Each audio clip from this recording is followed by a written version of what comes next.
क्योंकि सास कभी माँ नहीं होती। कहते हैं कोई सास कभी माँ नहीं बन सकती।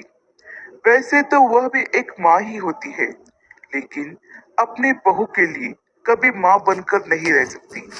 सास को माँ मत समझो और ना ही उनसे कभी माँ जैसी कोई उम्मीद रखो, क्योंकि जब तुम लड़खड़ा कर गिरोगी तो माँ दौड़ती चली आएगी तुम्हें उठाने के लिए।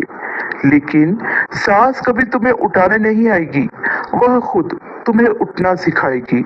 जब तुम पर या परिवार पर कोई मुसीबत आती है तो माँ हमेशा आगे ढाल बनकर खड़ी रहती है, लेकिन सास तुम्हें आगे खड़ा करके ढाल बनकर लड़ना सिखाएगी। तुम सुबह देर तक सोती रहो, माँ तुम्हें कभी कुछ नहीं कहेगी, लेकिन सास कभी तुम्हें सोने नहीं देगी।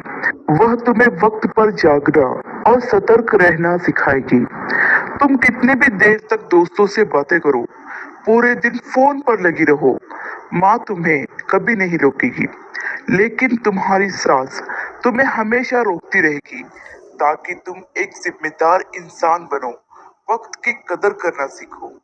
सबसे मुश्किल काम होता है परिवार को संभालना और उसे जोड़े रखना।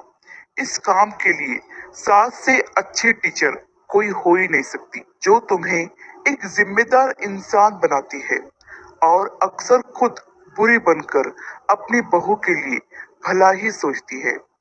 जिसने अपनी उम्र के कई साल लगा दिए उस परिवार को जोड़े रखने के लिए, वह माँ एक सास बनकर जब उस परिवार की जिम्मेदारी अपनी बहू को सौंपेगी तो पहले वह उस बहू को उसके लायक तो बनाएगी ही।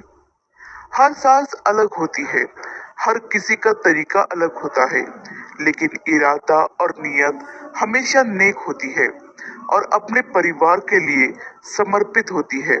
वह तो सास को बुरा दिखाकर टीवी सीरियल्स वालों ने सास के लिए बहू के दिल में नफरत भर दी है, वरना पहले बहुएं सास के बारे में इतना भी बुरा नहीं सोचती थी।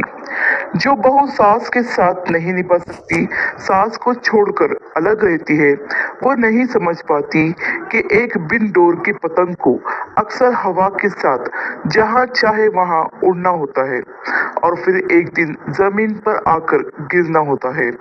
अगर जीवन में ऊंचाई को छूना है तो हमेशा अपने डोर से बंधे रहो, जो तुम्हें खींचेगी, मनचाही जगह नहीं उड़ने देगी, लेकिन तुम्हें कभी गिरने भी नहीं देगी।